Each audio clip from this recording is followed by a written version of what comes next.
உங்க வீட்ல single door ஃப்ரிட்ஜ்ல இந்த மாதிரி அடிக்கடி ஐஸ் கட்டுதா? அப்ப நீங்க என்ன பண்ணலாம், பண்ண வேணாம் அப்படிங்கறத தெரிஞ்சுக்கலாம். ஒரு சில பேர் 4 நாளைக்கு ஒருக்கா டீஃப்ராஸ்ட் பட்டனை பிரஸ் பண்ணி விட்டுருவீங்க.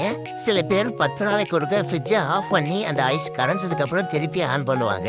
இதுல நம்ம கவனிக்க வேண்டிய ரொம்ப முக்கியமான விஷயம் என்ன அப்படின்னு பாத்தீங்கன்னா, அந்த ஃப்ரீசர்ல இருக்கக்கூடிய ஐஸை நீங்க எடுக்கிறதுக்காக ஒரு கத்தியவோ அல்லது ஏதோ ஒரு கரண்டியை வச்சோ அதை எடுக்க ட்ரை பண்ணுவீங்க. அந்த மாதிரி பண்ணவே பண்ணாதீங்க.